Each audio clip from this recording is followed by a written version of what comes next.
Hi everybody, I'm Bree the Plant Lady, and tonight I am taking on the last spring cottage garden to be cleaned up so that I can get this planted for the summer season.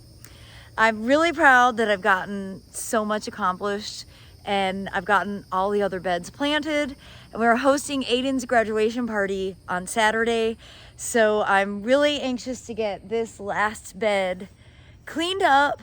And I'm not actually gonna do a lot of planting. I'm gonna do a bunch of seeding. We did get a little bit of rain today. You can tell by my smile. It wasn't that significant, but honestly, any rain is something. And right now the temperature is 20 degrees cooler than it was last night at this time. So I'm gonna go ahead and put this on time lapse. You can see I do have some really enormous poppy pods that aren't quite ripe, and I'm just gonna leave these be. But the rest of the stuff, the seeds been collected, it's time to clean it out.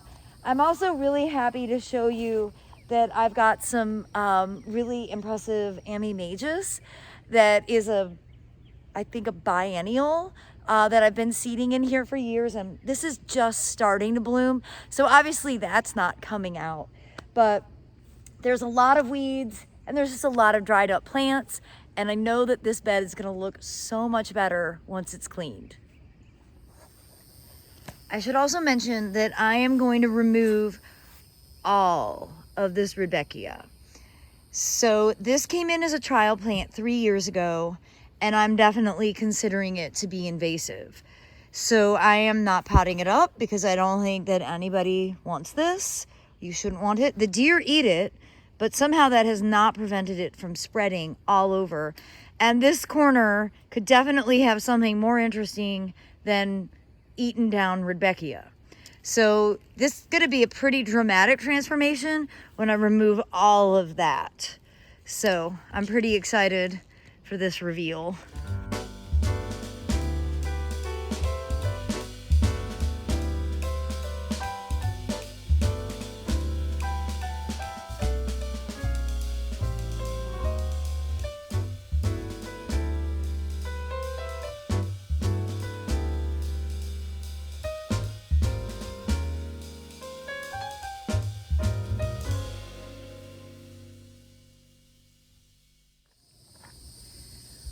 Well, I made great progress, but I didn't quite get it done last night. I did garden into the darkness. I just have this big patch here of Rudbeckia, and basically I'm ripping it out. I know more will pop up, but I'll just keep eradicating it. And my new rule is if I see any Rudbeckia hirta germinating, it's out. It's coming out before it can do this. I'm definitely declaring that to be invasive. I don't care that it's native. It takes up way too much ground plane. Yeah, definitely considering that to be a problem. But I'm excited. I've got, a lot of open space, and I've got a ton of seeds. So I think it's gonna be a really cool mix. I've also decided I'm gonna go ahead and mulch this whole bed with the wood chips. I'm gonna seed and then mulch over it and have the seedlings germinate through. And then I'll know whether that mulch is decomposed enough to be able to plant in. This isn't my priority bed. The greenhouse beds are now. So I don't feel like I have anything to lose and really only knowledge to gain. All right, I'm gonna put it back on time lapse and then continue to make more progress.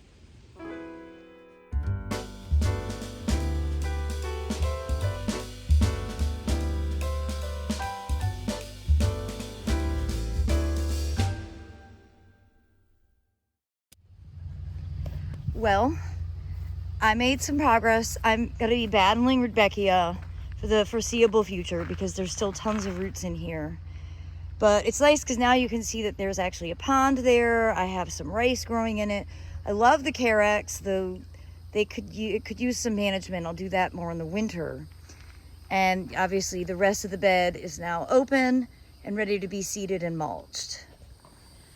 So I just want to be upfront with you guys. I don't enjoy what I just did. And this is why I don't really like gardening with perennials, because in my 24 years in North Carolina, I have found perennials to be kind of spready and obnoxious. They spread from rhizomes underground, stolons above ground, and seed. And they often just take over a space, resulting in lack of diversity. And then when you have deer and they eat the flowers, the plant isn't even benefiting pollinators because they're not blooming. So this is why I like to garden with annuals and why I like to garden by direct sowing seasonal annuals, because they're easy to manage. They're inexpensive and they're temporary, and I can change my beds with regularity, and I never have the complete and utter arms of jelly exhaustion that I'm feeling right now from tearing out those Rudbeckias, knowing that I'm gonna be battling them for probably the next 2 or 3 years. Like, what I just did was the start, but it's certainly not the end game.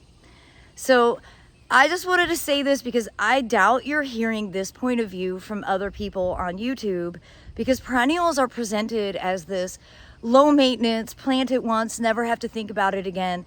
And that just isn't totally accurate. My experience with perennials is, in the long haul, they're more maintenance than growing annuals.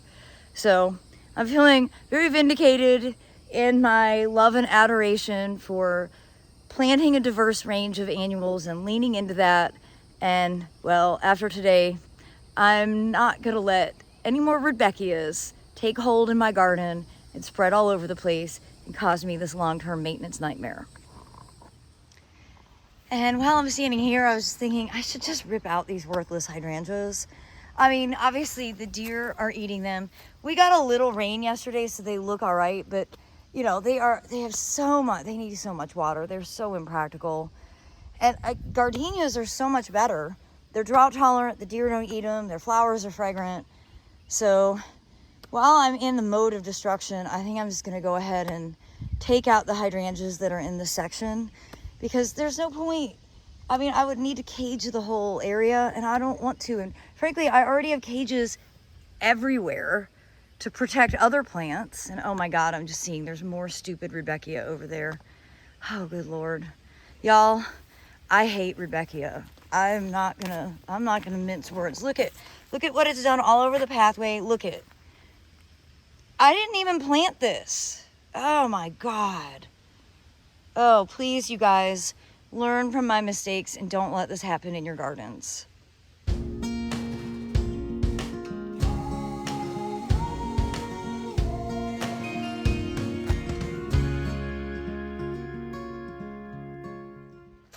Okay, the Rudbeckia is out all over the place. There's 3 huge sections of it.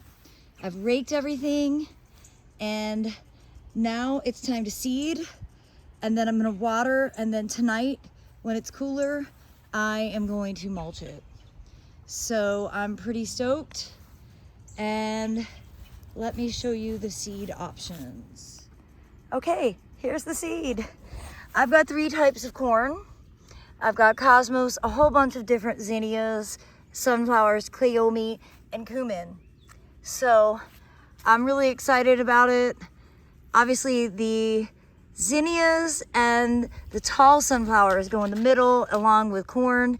The corn's also gonna go along the fence line. And some of these sunflowers are a bit shorter, although this says 36 to 48 inches. So I think all of the sunflowers are tall.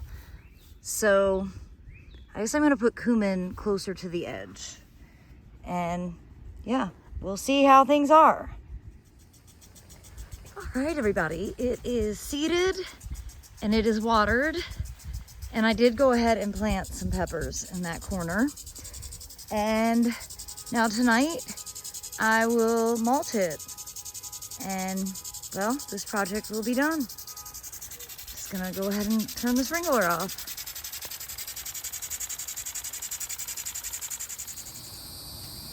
And just to show you the method to my mulching madness, I put my wheelbarrow on its side and then I rake the wood chips in. And this is actually a great exercise. Keep your core strong. But it's also significantly easier than using a pitchfork, because these wood chips, unlike triple shred hardwood, well, the pitchfork doesn't really work that well. Now remember, when you're getting free wood chip dropped from an arborist, it's really important to know what you're getting, and that can be challenging. I'm fortunate because my arborist knows I want dead pine trees ground up. I don't want anything else. And so whenever that occasion happens, he brings it to me. In this case, this was a pine tree that was struck by lightning in the summer of 2025, and they cut it down and chipped it up about 2 weeks ago. The result is actually that I got a kitten, Stanley. He hasn't made his YouTube debut yet, but he will. He's so cute. This should be safe to use in beds, but I've been nervous because I've used wood chips from arborists before in my landscape and in my gardens, and it was a disaster, and I want to prevent that from happening for all of you. So really, I'm using this quite cautiously, and I'm only going to use it in that one bed just to see how it does.